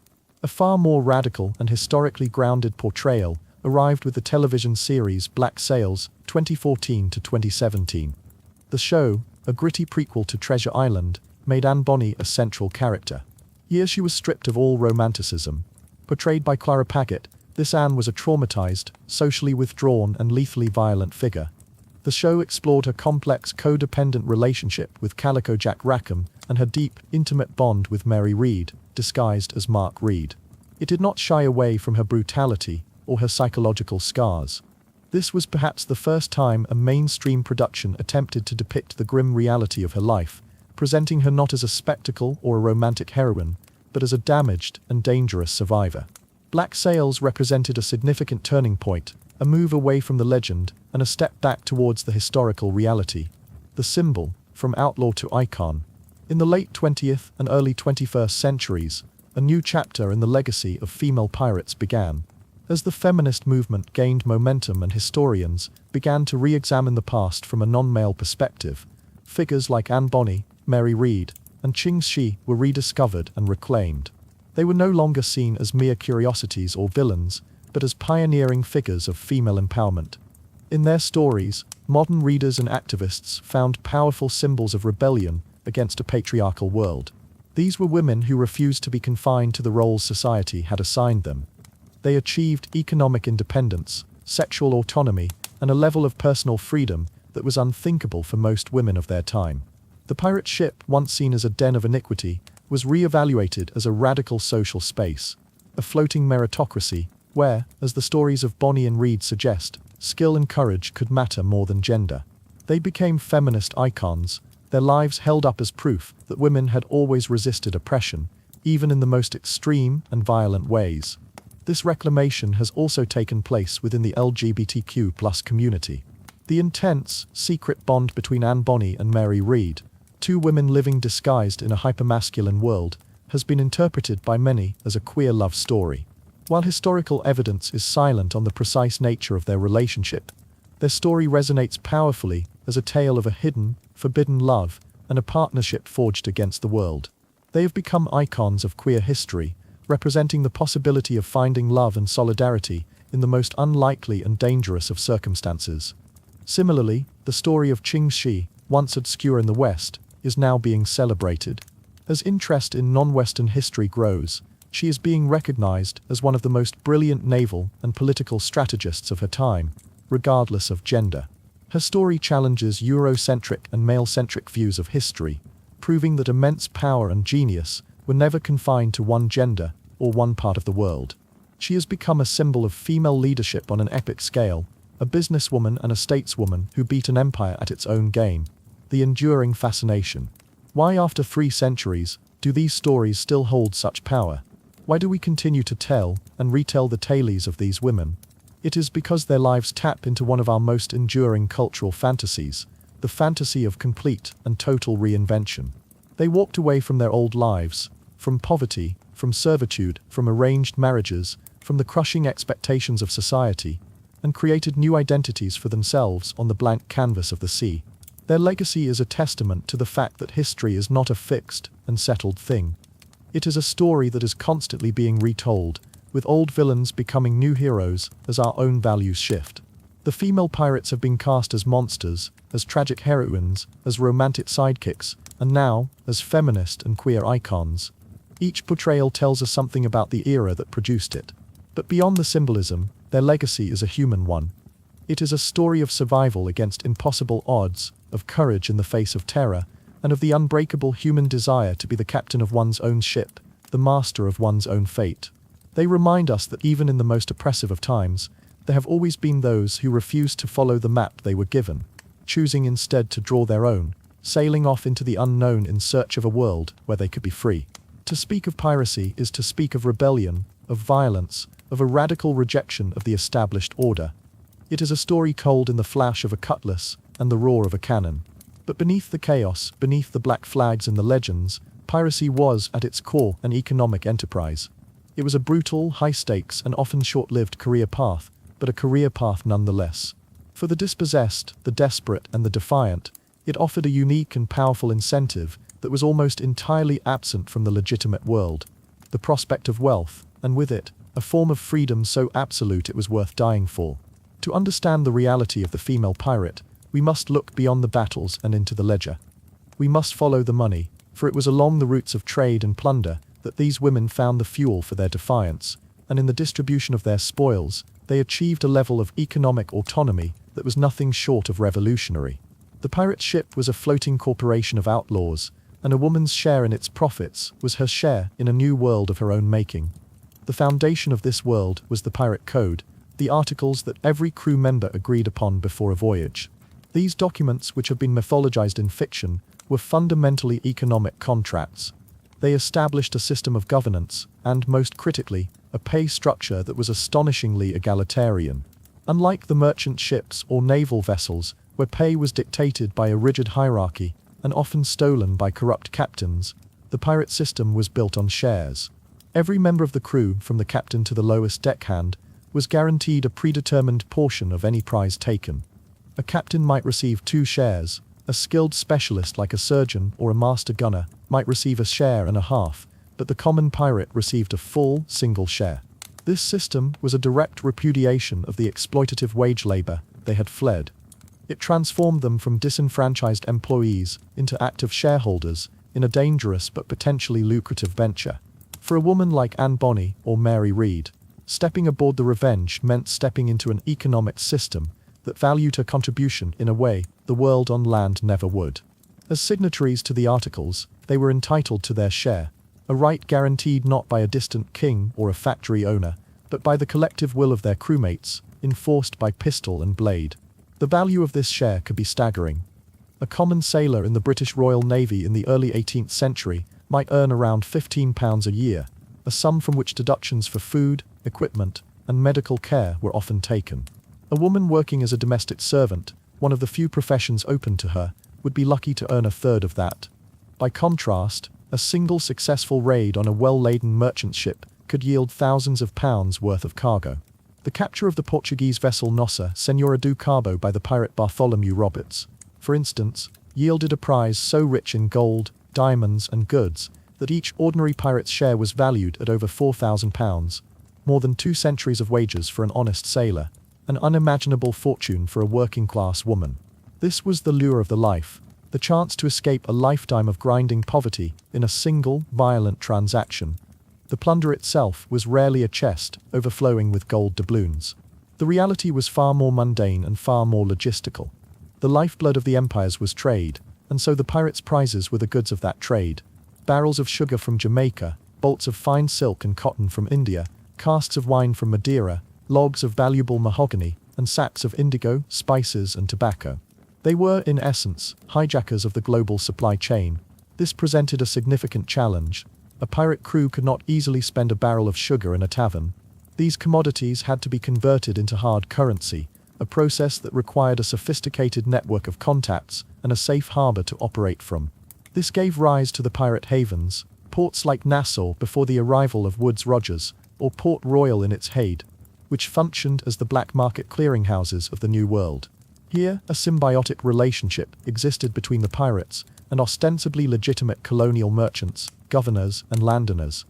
The pirates brought in a steady stream of valuable goods at a fraction of their market price, and the merchants provided a place to sell them, as well as the essential services a pirate crew needed: food, drink, weapons, and a place to repair their ships.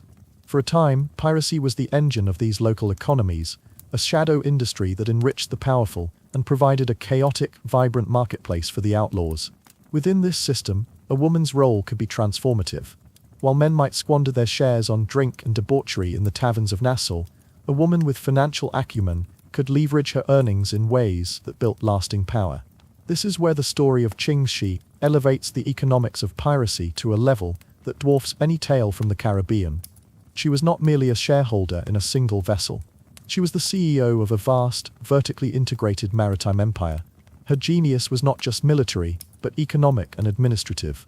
The Red Flag Fleet, under her command, did not simply engage in random acts of plunder.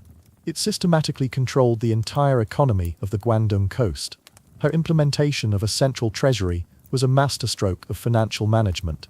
By requiring all plunder to be registered and pooled before distribution, she prevented infighting and ensured that the wealth of the Confederation was used strategically. 80% of all profits went to the collective fund, which she controlled. This fund was used to maintain and expand the fleet, to purchase arms and intelligence, and to ensure the loyalty of her thousands of followers. She was, in effect, the central banker of a pirate state. Her economic model went far beyond simple robbery. She established a sophisticated protection racket, which was, in essence, a system of taxation and insurance. Merchant ships and entire coastal villages paid her a regular fee. In exchange, they received a flag or a certificate that guaranteed them safe passage through her territory, protecting them from attack by any of the fleets in her confederation. Those who refused to pay were considered legitimate targets. This was not chaos. It was a highly organized, alternative system of governance, funded by a consistent revenue stream. The sheer scale of her operation is difficult to comprehend. Managing the logistics of her fleet, feeding and supplying close to 80,000 people across more than 1,000 vessels, was a task that would challenge any modern corporation. It required vast supply chains, secure warehouses, and a complex system of accounting. Ching Shih, the former prostitute from Canton, proved to be one of the most formidable economic minds of her era. When she finally chose to retire, her brilliance was once again on full display. Her negotiation with the Qing Governor-General was not the plea of a criminal seeking a pardon, it was the calculated liquidation of a massive enterprise. The key term of the agreement was that she and her followers were allowed to keep their plunder. This single clause ensured that they would not return to poverty, but would instead be absorbed into the legitimate economy as wealthy individuals. Ching Shih herself used her immense fortune to become a successful and powerful businesswoman on land, running a gambling house and living out her days in comfort and security. She had achieved the pirate's ultimate dream. Not just to get rich, but to stay rich. This connection between wealth and power is a thread that runs through the stories of other great female pirates. For Jeanne de Clisson, her existing aristocratic wealth was the seed capital for her war of revenge. She sold her lands and titles to purchase and outfit her Black Fleet, turning her inheritance into a weapon. Her piracy was not for profit, but her financial independence was what made her terrifying campaign possible. For Grace O'Malley, her wealth, accumulated through generations of trade and piracy, was inseparable from her political power. It allowed her to maintain a private army, to build a network of castles, and to command the loyalty of her clan. When she negotiated with Queen Elizabeth I, she did so not as a common criminal, but as a fellow head of state, a queen whose power was rooted in her control of the economic life of her territory. For these women, money was never just money. It was agency. It was the ability to say no. In a world where a woman's financial existence was almost entirely dependent on her father or her husband, the acquisition of independent wealth was the most radical act of all. It freed them from the economic shackles that bound their gender.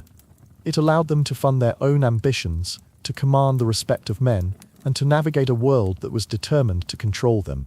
The cutlass and the pistol were the tools of their trade, but their share of the plunder was the source of their freedom. It was the tangible proof that they had succeeded in creating a new reality for themselves, one in which their worth was not determined by their birth or their gender, but by their audacity, their skill, and the weight of the gold in their pockets. The great tide of piracy, which for half a century had crashed against the shores of empire, eventually had to recede. The Golden Age, that brief, explosive era of radical freedom and organized plunder, could not last. It was a historical anomaly, a perfect storm created by a unique confluence of factors. The end of widespread privateering that left thousands of skilled sailors unemployed, the rapid expansion of lucrative but poorly defended trade routes, and the existence of lawless colonial outposts that could serve as pirate sanctuaries. By the 1730s, that storm was breaking. The great maritime powers, weary of the constant disruption to their commerce, finally marshaled their full military and bureaucratic might to eradicate the threat. The Royal Navy, no longer distracted by European wars, began to systematically hunt pirate vessels with purpose-built, fast-moving sloops. The havens were tamed. Governors like Woodes Rogers in Nassau replaced corrupt officials, offering pardons with one hand and a hangman's noose with the other. The world was getting smaller, its blank spaces filled in by naval charts and colonial administration. The age of the outlaw sea was drawing to a close. The sails of the last great pirate ships faded into the mists of history, their captains becoming legends, their way of life rendered obsolete by the relentless march of the modern state. The wooden world gave way to an age of iron and steam, and the black flag was lowered for the last time. Yet the story does not end there. While the historical pirate vanished, the idea of the pirate proved to be immortal. It lodged itself deep in our collective consciousness, a potent symbol of rebellion, freedom, and a life lived on one's own terms. And within that enduring mythology, the stories of the women who dared to join that outlaw fraternity have taken on a life of their own, their legacies evolving with each passing generation, their spirit finding new echoes in a world they never could have imagined. To ask what became of the pirate spirit is to ask what happens to any great rebellion after it is crushed. The answer is that it goes underground, it transforms, it seeps into the culture and re-emerges in new and unexpected forms. The pirate ship was more than just a vessel of theft. It was a self-contained, alternative society, a floating utopia founded on principles of radical democracy, meritocracy, and a share in the commonwealth. It was a rejection of the tyrannical hierarchies of naval ships and the rigid class structures of the land.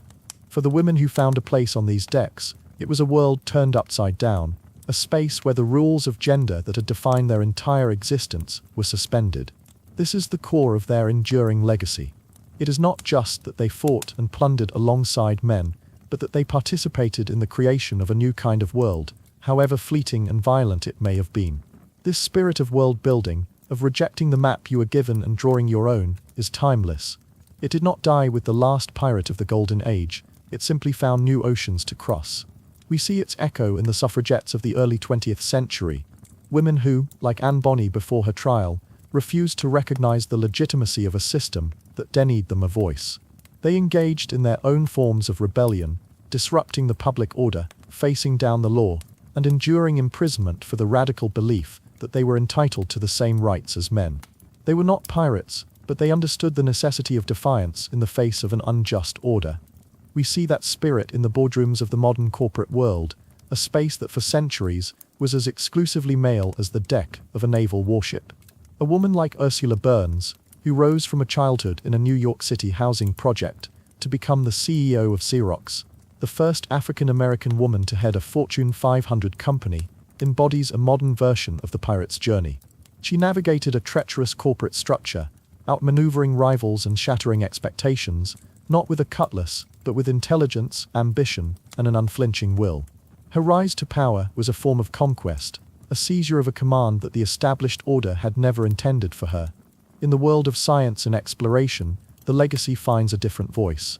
A figure like Dr. Mae Jemison, the first African-American woman to travel to space, literally charted a course into uncharted territory. She broke through the gravitational pull of societal expectation to reach a place of ultimate freedom, looking down upon a world that had tried to limit her potential. Her journey, like that of any great explorer, was a rejection of boundaries, a testament to the human drive to see what lies beyond the horizon. The pirate queens of old, who mastered the currents of the sea, would surely recognize the spirit of a woman who mastered the currents of space. The legacy also lives in the world of activism, among those who confront modern-day empires of corporate or state power.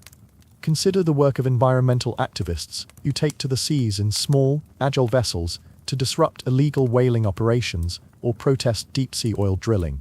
They are often branded as criminals, as eco-terrorists, by the powerful entities they oppose. They operate outside the traditional channels of law and diplomacy, using direct action to enforce a moral code they believe transcends national law. They, like the pirates of old, have declared their own form of war on those they see as plundering the world's common resources for private gain. A young activist standing on the bow of an inflatable boat, placing herself between a harpoon and a whale, is a direct spiritual descendant of Mary Read, standing on the deck of the Revenge, preparing to fight for what she believed in. They are both figures of defiance, willing to risk everything in a confrontation with a power far greater than their own.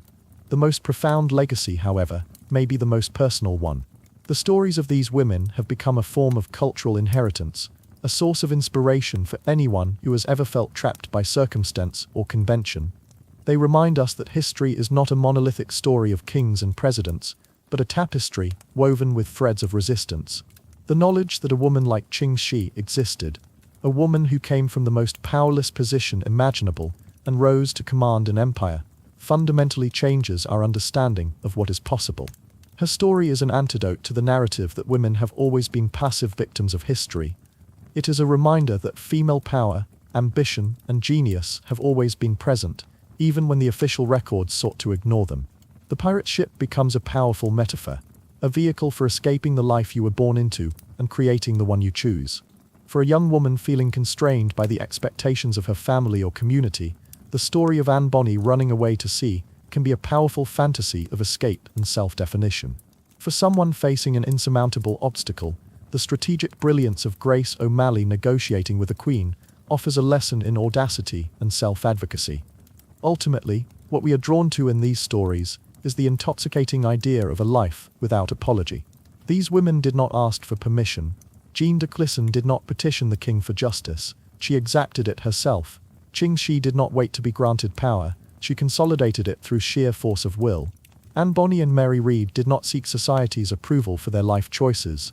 They lived them, fiercely and openly, and dared the world to stop them.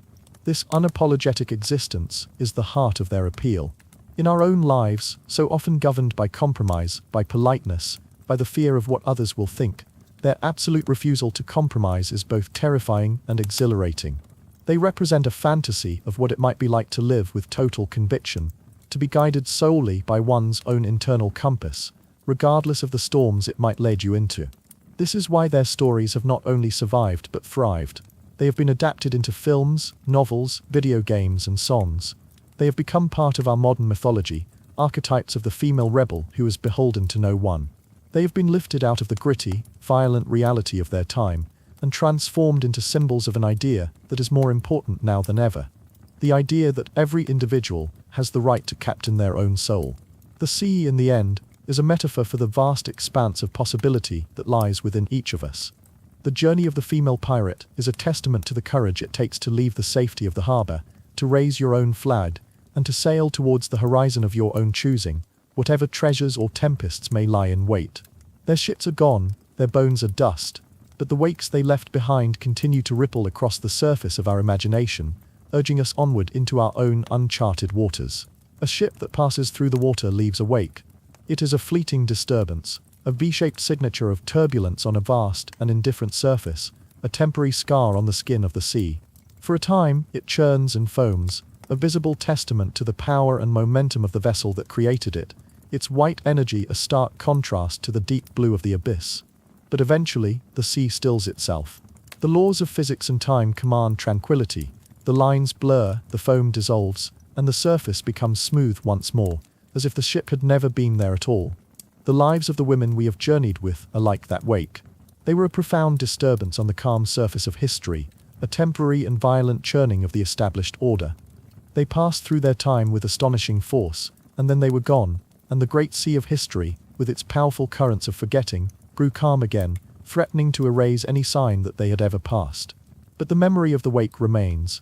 Its image is a reminder that something powerful, something undeniable, moved through that space. And even after the surface is calm, the energy of that passage has subtly altered the currents below, its influence traveling in unseen ways to distant shores. The stories of these women are the memory of that disturbance, a final echo of their passage, an energy that continues to ripple through our own time. What was the nature of the freedom they found? It is tempting to romanticize it, to see their lives as a pure expression of liberty, a swashbuckling escape into a world without rules. But the reality was infinitely more complex, a tapestry woven with threads of both liberation and damnation. The freedom of a pirate was not the serene liberty of a philosopher's treatise, protected by law and reason. It was a desperate, violent, and precarious state of being, born from a world that offered no other recourse. It was the freedom of the wolf, not the citizen.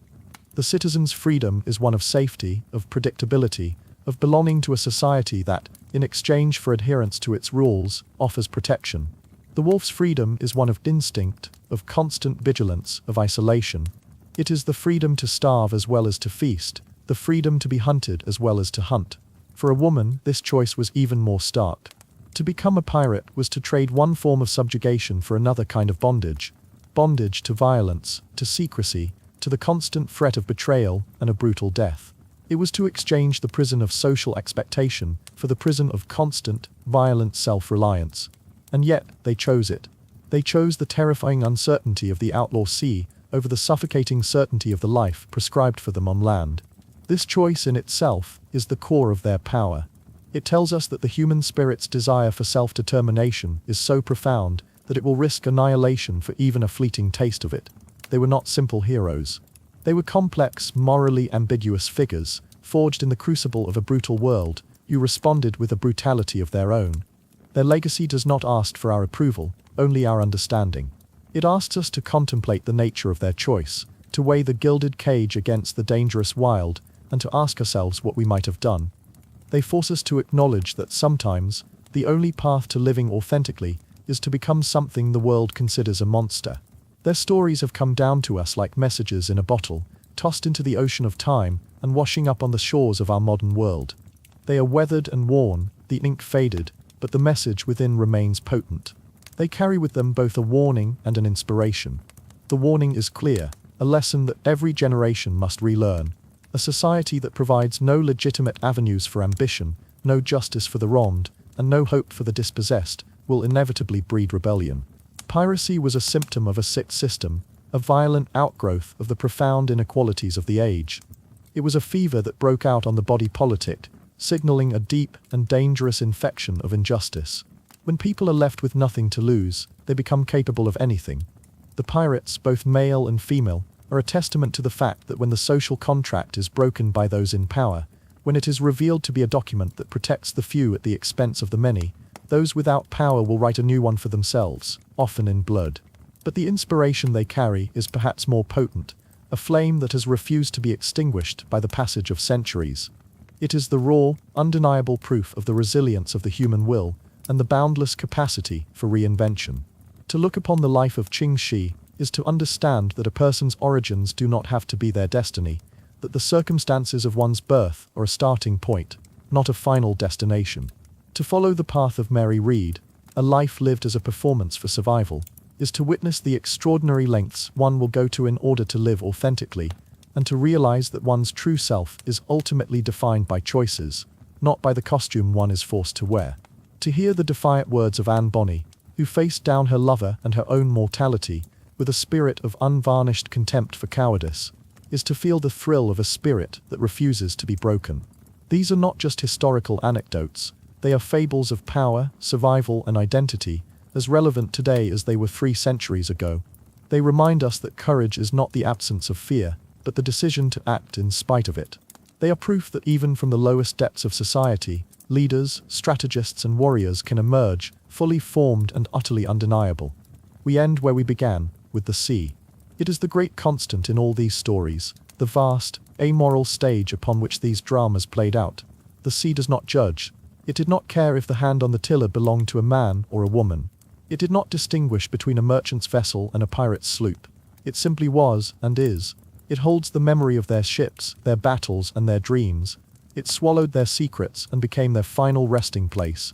It represents the duality of their existence.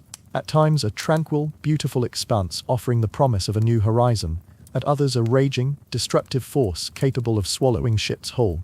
This was the nature of their lives. A constant dance between the promise of freedom and the threat of annihilation. And the sea continues to stretch out before us, a limitless expanse of possibility. To look out at the horizon is to feel the same call they must have felt, the pull of the unknown, the desire to see what lies beyond the edge of the map. Their ships are gone, their bones are dust, but the wakes they left behind continue to ripple through time. We are now the keepers of their stories, the ones who have found the message in the bottle. Their legacy is a silent and powerful invitation for us to consider the horizons we choose, to question the maps we have been given, to recognize the flags of our own convictions, and to find the courage to navigate the uncharted waters of our own lives.